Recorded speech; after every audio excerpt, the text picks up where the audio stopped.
Hey, I'm Decathlon Gamer, and welcome back to FM23 Youth Factory. This is episode number 2. Told you last time out that with a small channel, the algorithm is essential to success of a series, and the first 3 episodes are where it is important, where it's pivotal. After that, people who have been watching the series are going to return if they want to return, and not if they don't. But you're not going to find new audience members that way. It's in those first 3 episodes where you draw in new audience. So please take a moment, drop below, leave that like, leave that comment to help with the algorithm. Of course, also would love to see you hit subscribe, but you should do that if you want to and not just because I told you to. Let's continue on with Youth Factory. Now, of course, this is that series where we have perfect youth facilities, but we are starting with the absolute minimum, the absolute worst in everything else. We have the worst team ever assembled, where the entire team had 1s in every single attribute. We are now at the end of the preseason, just about ready to begin the first match of the year. But of course, with the transfer ban, we can't bring anybody in. We are stuck with the team that we have for this first season. They're going to do a whole lot of losing. But what we can do in the meantime is try to address a few things. First off, let's address the poll that I put out after episode number 1. And in that poll, it was regarding how we conduct the contracts going forward in this series. Now, there was not a consensus by any stretch of the imagination. There was 4 options that were voted on in the poll. Thank you for those who partook in that poll. While not overwhelming as a majority, it did not have 50%, but it had a clear advantage over the other 3 options, was the minimum security option. So within minimum security, and this is how I will go ahead and conduct the contracts regarding this series, in minimum security, anything below the player value, I will be able to retain players. I will be able to lock up their contracts, manipulate that using the in-game editor as needed. But if they do offer us more than their value, if another team comes along and offers more than what they're worth, I will have to let them go. But the good news for the early stages of this playthrough is that's going to really give us a chance to get things going. How long, I don't know, but at least early on. As we are an amateur, everybody is non-contract, meaning they have no value. But if somebody offers us a free is no value. 0 versus 0 is not in excess of 0. If they offered us $10, we'd have to accept. Nobody's going to do that, though. So the good news is, as long as they just keep offering free transfers, I can turn that down. And if a player comes along and is offered a free transfer and accepts, I can recover that player. I can retain that player. In fact, just during this preseason, even though their values are all 1s, other teams don't know that. They haven't had recent enough scouting to realize how bad our players are. They're probably going off of whatever their scouting report used to be. I've already had a handful of players that were drawn away from the club on free transfers in the first few days. I've recovered those players and put them back in their positions, and of course removed the suspension, because with the transfer ban I can't bring players in. But with the minimum security, we will be able to hang on to that type of player. But when the time comes, as we grow, as we change, if somebody comes along and starts offering us, we have a player worth a couple $100,000 and they offer us a few $100,000, I'm going to have to accept it. I will have to let them go. So there will come a time where we're going to have outgoing players that I will need to replace. And of course, the only way to replace them is internally, as we're going to have nothing but our youth intakes. But the good news, one thing that I hadn't done in previous playthroughs, is I didn't have proper reserves built in. I do have proper reserves built in. In fact, I have triple set. I have U23s, U21s, and U18s built in. But of course, there's only a league for a couple of those stages, but we can at least hang on to players and give them somewhere to perform competitively and continue to grow. We, of course, have state-of-the-art youth facilities, but everything else is bare minimum. But the good news is finances are a different story, and they're doing pretty good just through a preseason where we had 5 home matches. We just started a new month, but last month we sold 11,000 in season tickets. We had a couple thousand in sponsorship money, but more importantly, we had 8,600 in match day income. We had 22,000 in gate receipts, and somehow picked up a $74,000 grant. I'm guessing that's from the English FA. But on the expenditure side, we paid 7,000 in tax, we paid 17,000 in other, and just a couple thousand in ground maintenance. So overall, we had a pretty profitable month. If we go back again, total expenditure was $26K last month. We brought in $111,000. And here's the good news about that. The other on the expenses side, by the way, were our fees for the last 2 friendlies. We got 3 freebies in terms of friendlies. But then after that, I had a real problem. Problem being that we had a month and a half to go until we reach the start of the season. I still have a month to go until the start of the season. So I'm going to have to do something very similar to what I've just done.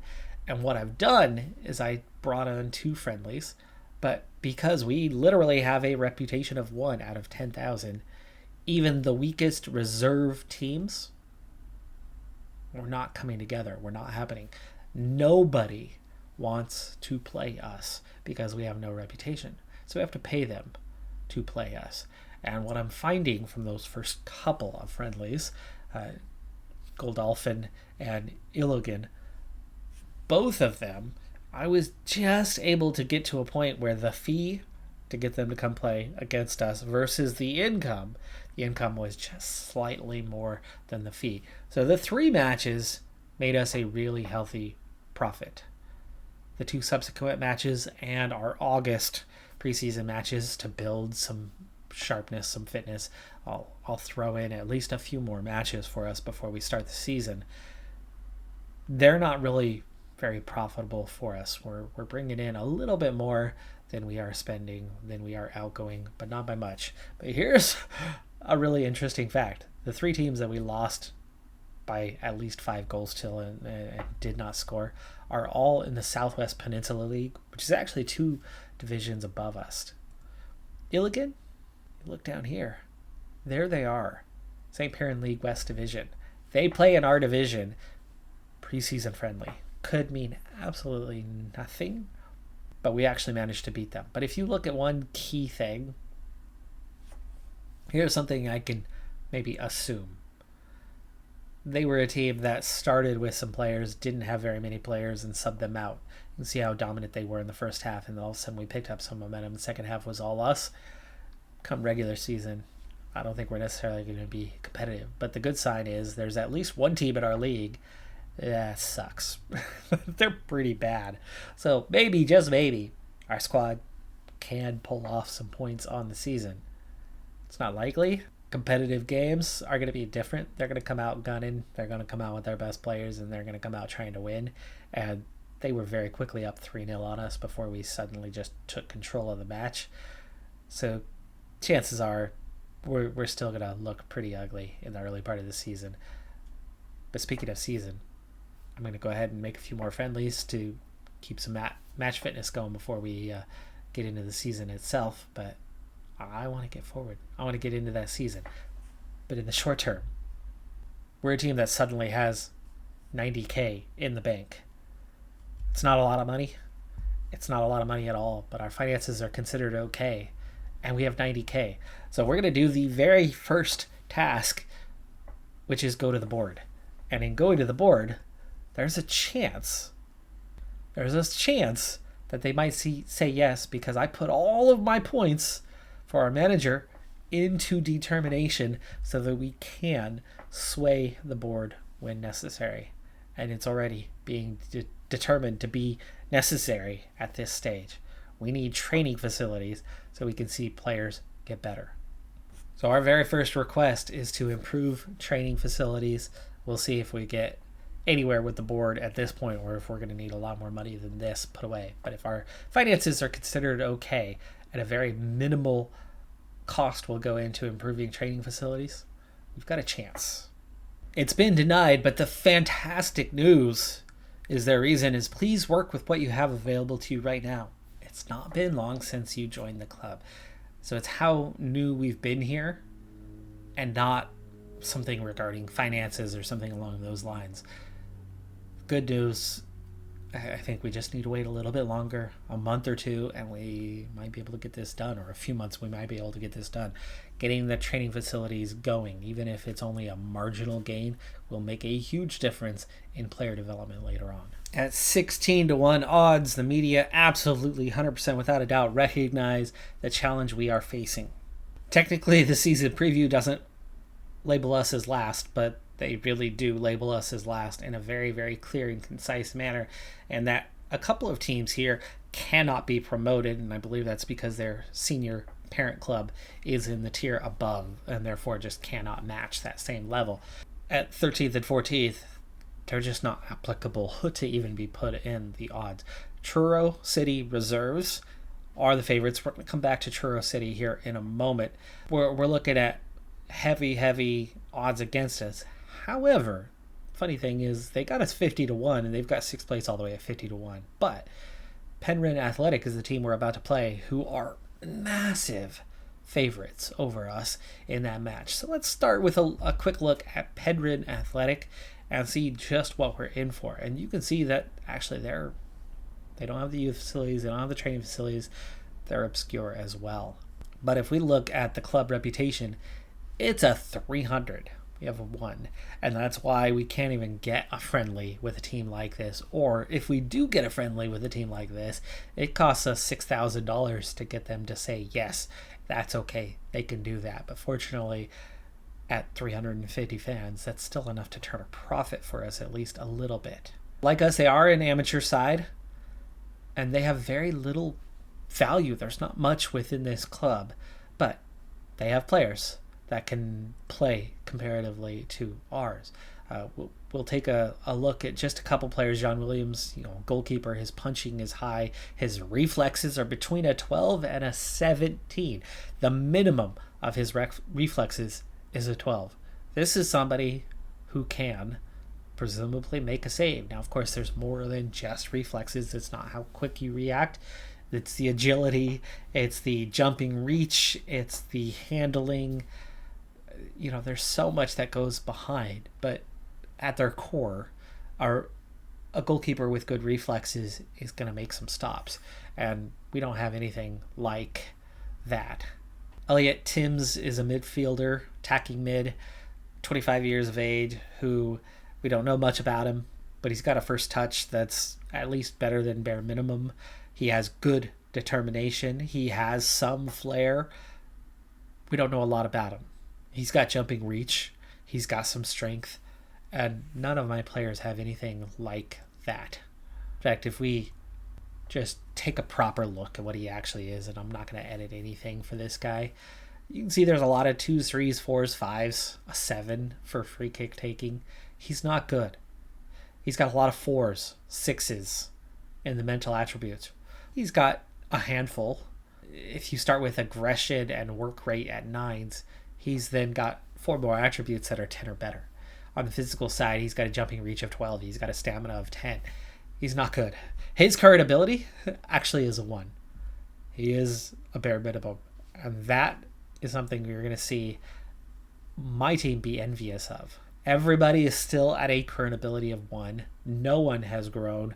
No one has developed beyond that. I have 3 injuries in the side already.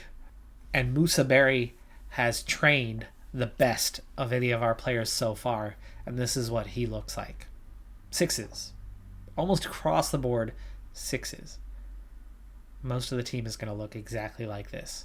Reason being, current ability 1 versus 1s in every attribute. I was mentioning it in the first episode, that you're going to see a jump, but then it's going to stagnate there. This is that stagnation point. This is what a current ability 1 looks like. We tried to produce the worst players on the planet. The game very quickly says, no, hold on a second. Here is what the worst players on the planet look like, unless you freeze attributes, which I have not done. So without their attributes being frozen, this is now the bottom of the barrel. Our opponent has a player at the bottom of the barrel. He's going to have players that are better than that. They're going to have players that are better than that. But even with a current 1 ability, he's better than this. We have a couple attributes that are a couple points above what he has, but he's got 10s, he's got 11s, he's got some 12s. He is overall going to be more capable than my guys. But the level we're at, a bunch of 1s isn't that bad.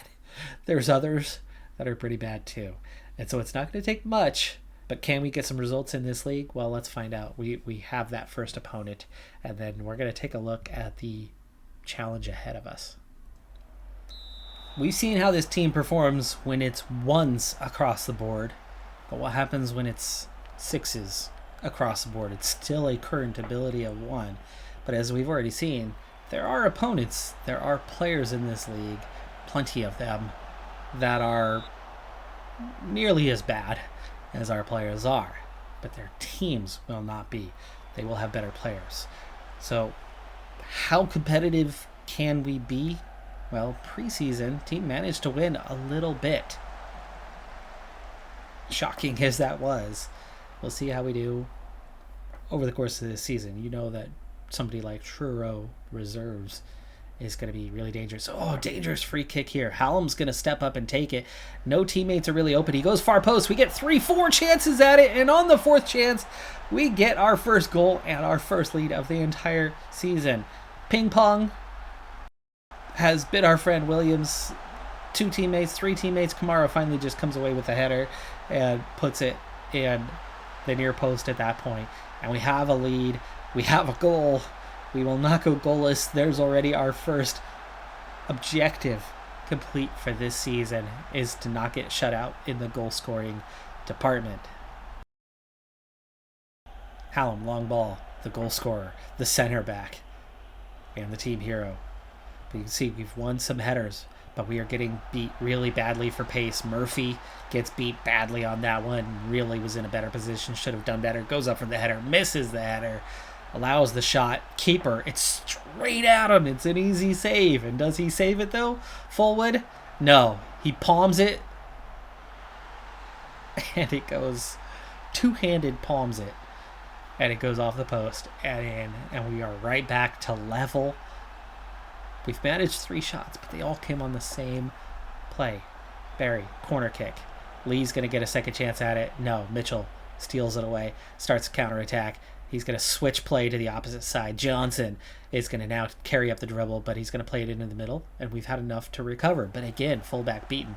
Pace wingers are going to crush us because we have no pace on our team, and just like that, it's 2-1.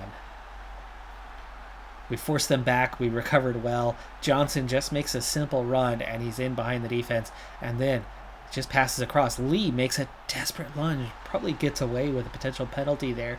Ball deflects. Jones just slams it into the back corner, and again, Fullwood gets a hand to it, but can't do anything to stop it, and our lead is gone. Hallam gets a chance to score a second. A brace for the center back, but no. It goes wide after it brushes the outside of the post. Kamara keeps it in. Barry wide open. Gets it on target, but it's straight at the keeper. Hallam, free kick. That one's cleared out. Lonshar finds Barry. By the way, we still have the few injured players. 2 of them are out of the lineup entirely today. And again, the fullback is beaten, but there's nothing I can do. There is no reserve who is faster that I can put in. I've got a team with just about 6s across the board for their attributes. Lonshar recovers that one, but straight to the opposition, who immediately shoots, first times it, and this time Fullwood steps up, makes a stop.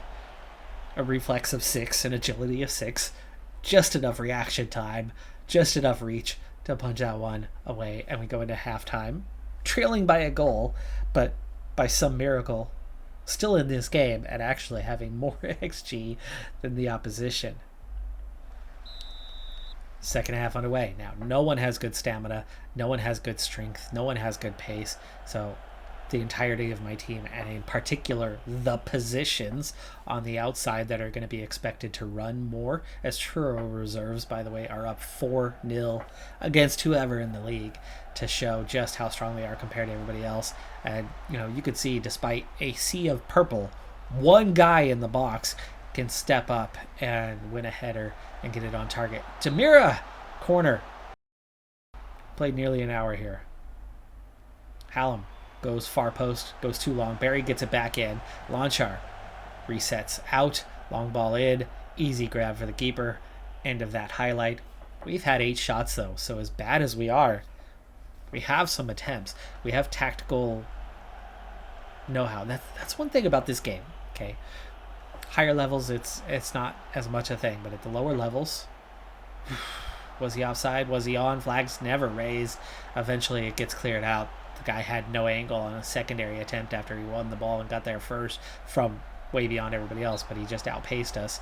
We got lucky after that initial ball had come off the post. Anyway, in these lower levels, good tactics can make up a lot for mediocre player ability.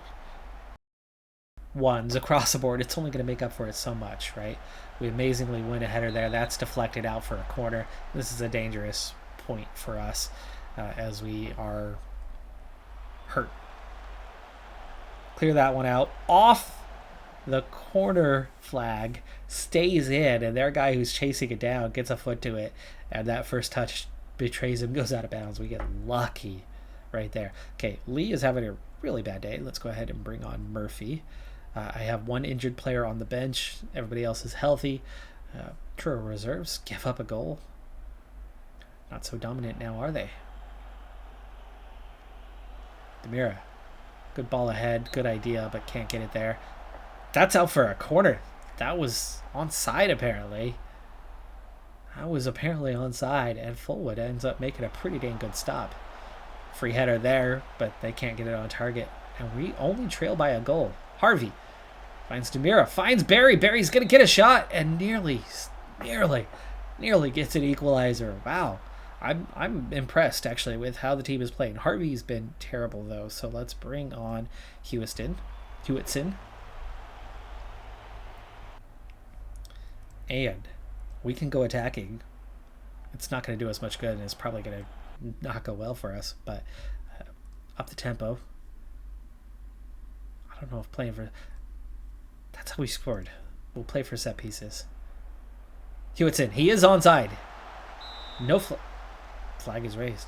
The right fullback looked like he was playing us on, but flag goes up. And we're into stoppage. 1 minute to play, but if we manage to only lose 2-1, there is hope that this team can, at some point, grab some points before we get to our first intake. And our first intake is going to be miles better than what we have, and we should be looking at a team that can progress quickly. Speaking of progression, we have a goal. We have a challenge. Let's get into that challenge.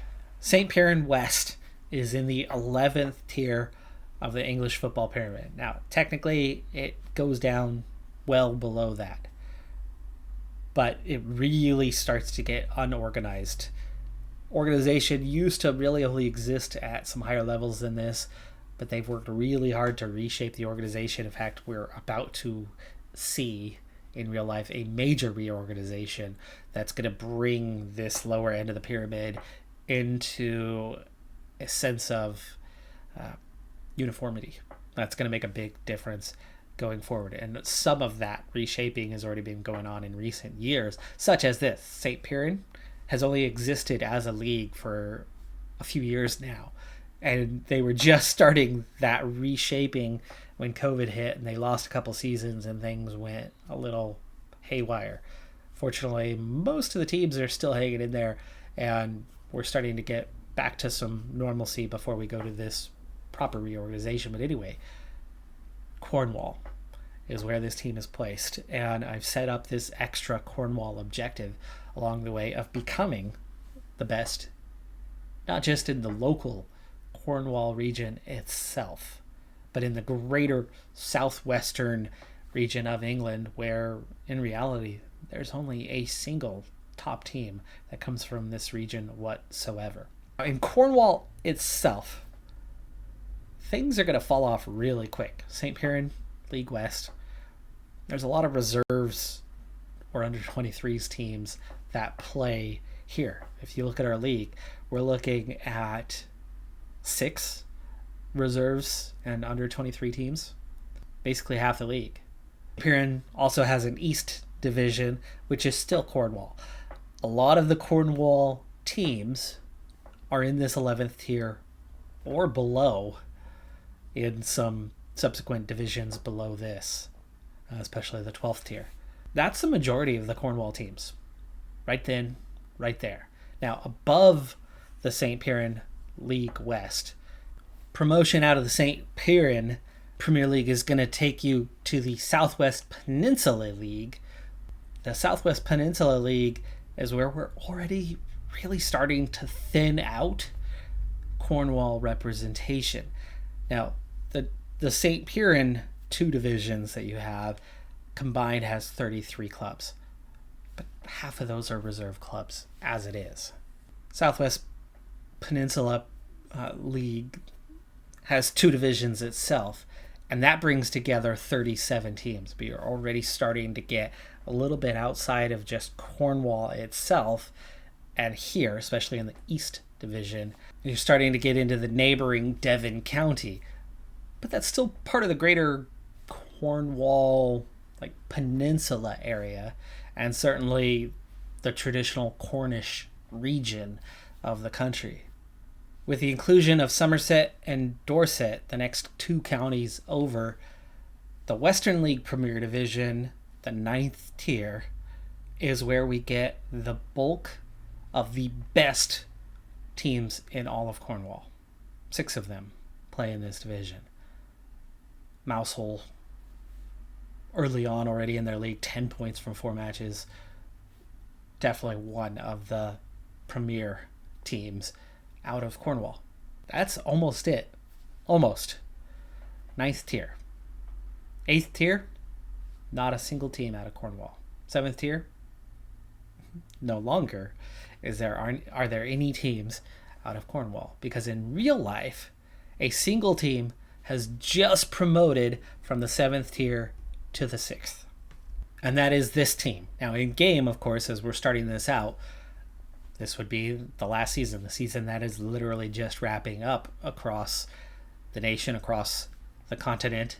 And Truro City, who their reserves play in our division and are the heavy favorites, Truro City have just gained promotion to the 6th tier, to the National League South, which is huge. But in game, of course, they're still in the 7th tier, but they are the premier Cornish side. Now, when you start including Devon, okay, you can go much, much higher up the ladder before you hit the best club in all of Devon County.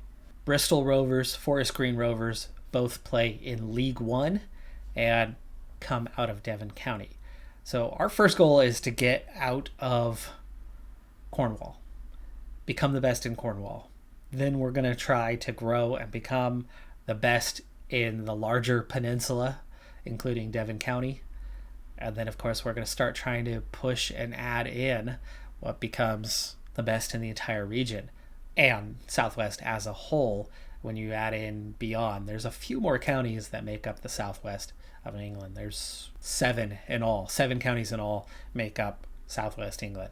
And that is ultimately the target. Eventually, the main one that we want to overcome is Bournemouth.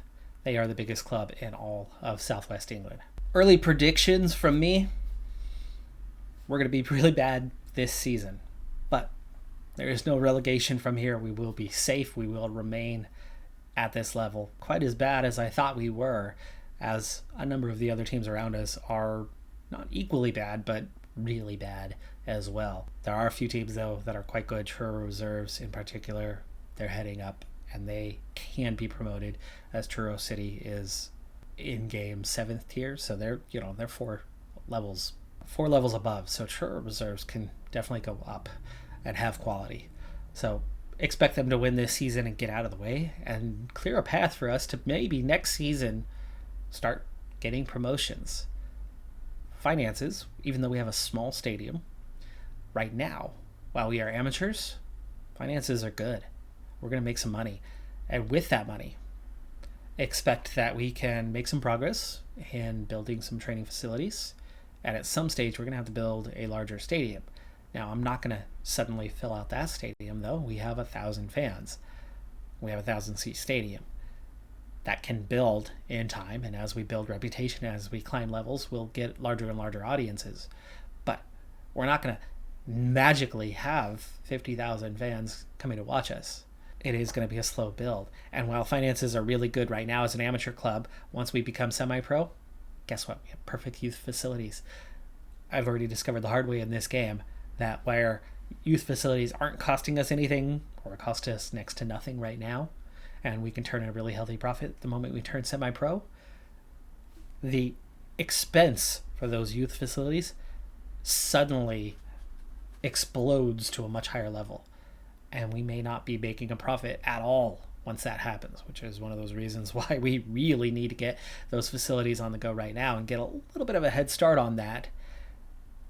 Maybe see a new stadium pop in at some point so that we can bring more people in, so that we can do something. And actually, we have room to expand the stadium we have, so I'd love to see that happen.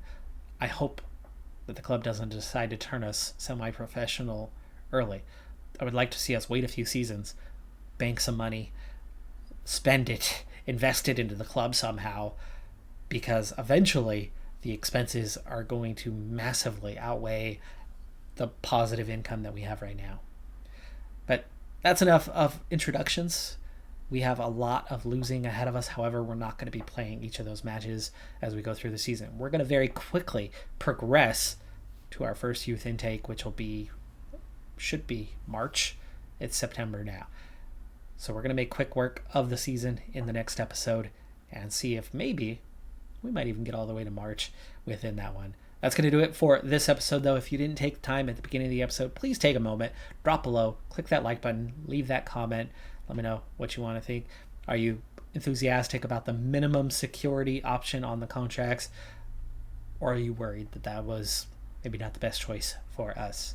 Let's have that conversation here and now. But I'm Decathlon Gamer. Thanks for tuning in.